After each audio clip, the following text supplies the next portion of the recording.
simplement suggérer, en plus de respecter les principes que j'ai évoqués à un moment donné, je voudrais que l'approche africaine soit une approche concertée, que les États africains se consultent et qu'ils semblent une commune approche vis-à-vis de potentiels investisseurs extérieurs.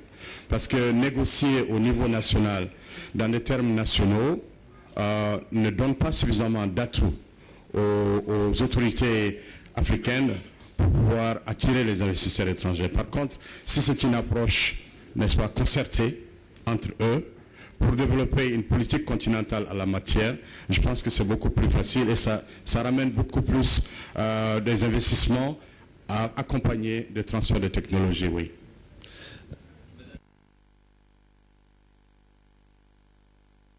Pardon. Est-ce que l'exemple brésilien vous inspire vous aussi? Est-ce que ça pourrait être un modèle, mais ça demande beaucoup d'investissement, ça demande une stratégie nationale déployée?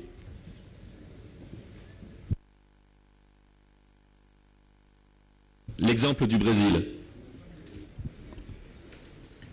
Yes, and definitely so. And I'd like to tell you we are doing that because we are working with them very closely after that first visit of the former president in Kenya. We are working with them. We have designed the eastern part of the country where land is potentially good. There are not many people who are living there at the moment. This is what we call a corridor. The country is developing railway and a road, but at the same time, we have gone out to try and develop food in this area, which should be enough. There are 9 million acres there we want to farm in the Brazilian style. The reason Kenya has to do this is, I told you, Kenya's economy was liberalized a long time ago. It is very difficult to force people not to sell their food wherever they want to sell because we have porous borders. But at the same time, we need to be food secure. So while using these areas to do what Brazil has done in the sugar industry and the food production, it is actually imperative for us, and we have sold this project far and wide. So Brazil is a model, to answer your question quite directly, that we are aware of and we are working with, where we can get the levels of land that we want to be able to ensure food security, because while we produce other crops quite effectively and sell them around the world, food security is of utmost importance, and this is what we are doing. Une dernière question à tous les quatre. Lors du G20, sous présidence française, Nicolas Sarkozy s'était engagé à encadrer, à réguler les marchés financiers sur les matières premières et notamment sur les matières agricoles. Force est de constater que les résultats ont été assez décevants de ce point de vue-là, alors que l'on sait que les échanges de marchandises ne représentent que 10% des flux financiers s'appuyant sur ces mêmes marchandises. Donc les 90% restants, c'est de la spéculation. Que faut-il faire pour encadrer ces marchés financiers, cette bourse de Chicago par exemple, qui spécule abondamment sur des productions agricoles? Est-ce que vous pensez que le G20 devrait faire preuve de plus de courage face au marché financier? D'abord à M. Diarra et ensuite on aura la parole aux trois ministres ici présents. Mon point de vue est qu'il faut un peu plus de régulation et qu'il faut un peu plus de contrôle pour éviter que l'effet spéculatif ne se répande pas à l'économie réelle. Et nous avons constaté cela. Ça se traduit sur le produit des hydrocarbures, le prix des hydrocarbures, ça se traduit sur le prix des autres matières premières, ça se traduit aussi sur les produits agricoles. La volatilité est le résultat d'une spéculation qui a lieu sur les marchés internationaux.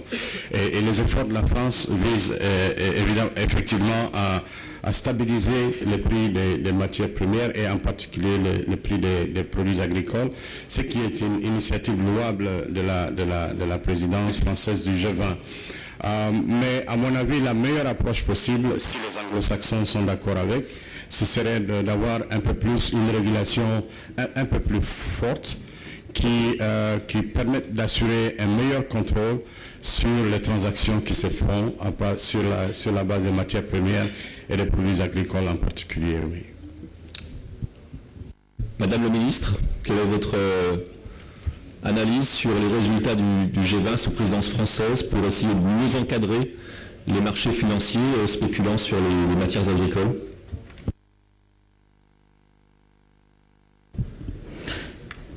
Kenya's agriculture is suffering from what is happening internationally. It is suffering because where we have farming in Kenya, we still rely on fertilizer from outside. We do actually have quite a serious case of buying equipment from outside. When the French worked with us in this last year on the problems of agriculture and farming, we didn't really see that much inflow. There is a lot of talk, we talk the same language, but so far we haven't benefited so much from that. As a matter of fact, we are worried actually because when we sell a lot of what is agricultural, apart from Pakistan, which takes a lot of tea and here and there, most of our products are still going to Europe, and this is very difficult for us. It doesn't happen that it goes completely as raw material. A lot of it is processed, but again, that attracts a certain clientele, and when there's a problem in there and the funding is coming from elsewhere, the farmers borrow largely through the European Investment Bank. The interests are impossible, and I can tell you, right now, I'm under pressure from the farmers to see whether even the country itself can stop taxing them so much because of, as a response to the crisis we have internationally. So yes, when it happened a few years ago, and some of us heard of Fannie Mae and the other, and HBOs and so on, we thought it was some fairy tale over there until we discovered that our borrowing was now expensive. We couldn't buy what we buy from outside for agriculture. So the French initiative is very positive, but at the moment it hasn't translated to a point where we can say this new international financial crisis is not going to get to us. It is getting to us, and we hope that the French succeed. Thank you. Thank you. Monsieur Tangara, faut-il discipliner les marchés financiers? Yeah, of course. I think there is a need to discipline the financial markets, and I think one should salute the initiative, laudable initiative of the French presidency, but we are waiting to see it translated into concrete measures that will impact positively on the development of Africa.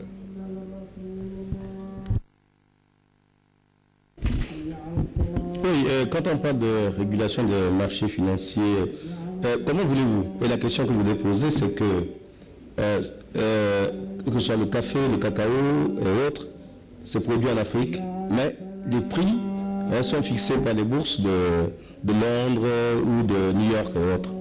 Comment les producteurs, ceux qui produisent, ce n'est pas eux qui fixent sur le marché international les produits de ce qu'ils produisent? Et c'est ça la question. Je pense que l'initiative, comme vous l'avez dit, du G20 français, c'est de réguler cela, mais aussi, je le répète encore, nous produisons des produits agricoles et autres, palmiers, l'huile de palme, le café, le cacao ou le coton, mais les prix sont fixés ailleurs, sur la bourse de Londres ou bien sur la bourse de New York, etc. C'est la question qui se pose mis à l'écart de la fixation, n'est-ce pas, des prix sur le marché international de ces produits qui sont, n'est-ce pas, de ces produits agricoles produits par l'Afrique. C'est ça la question. C'est la question qui se pose.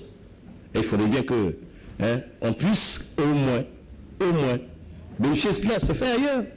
Nous travaillons pour les autres. Merci. Alors justement, par rapport à ces faits ailleurs, nous sommes au Maroc, je suis français, et en France, le développement de l'agriculture dans les années 50, après la Seconde Guerre mondiale, s'est appuyé sur des coopératives paysannes, agricoles, qui ont rendu les paysans beaucoup plus forts face justement à l'époque aux acheteurs, bref au marché. Est-ce que c'est pas ça la solution aussi en Afrique, c'est de rendre les paysans plus puissants face aux importateurs, face au marché, face aux acheteurs? Non, je suis d'accord que l'union fait toujours la force. Hein. Comme je l'ai suggéré pour les pays africains en termes d'attrait des investissements dans le secteur agricole, la même chose est vraie pour les paysans. Je connais l'exemple d'un pays, le Mali dont je suis originaire.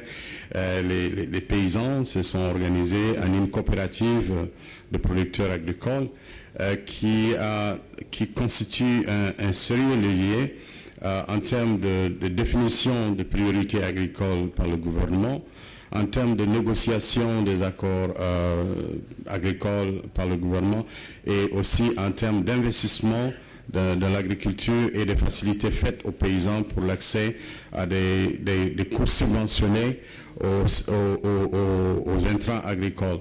Donc s'organiser au niveau national en tous les cas c'est très porteur, mais pour avoir l'impact international, je pense qu'il faut même aller au-delà des limites d'un pays africain pour prendre une dimension sous-régionale, régionale ou même continentale pour pouvoir négocier avec l'extérieur sur le prix des produits agricoles. Par exemple, ceux qui produisent le cacao, ceux qui produisent le café peuvent s'associer. Il y a une initiative coton, par exemple, initiée par le Burkina, le Mali, le Bénin et la Centrafrique, si je me trompe. Non, le Tchad. Le Tchad. Voilà. Donc cette initiative est devenue un puissant levier au sein de l'organisation internationale du commerce, justement dans le cadre des négociations de ronde de Doha.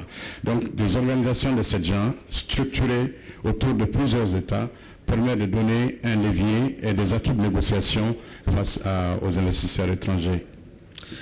Cheikh Sidi Diarra, secrétaire général adjoint des Nations Unies, Sally Kosgei, ministre kenyan de l'Agriculture, Antoine Gambi, ministre des Affaires étrangères de Centrafrique, Mamadou Tangara, ministre de Centrafrique, Gambien, pardon, des Affaires étrangères. Je vous remercie.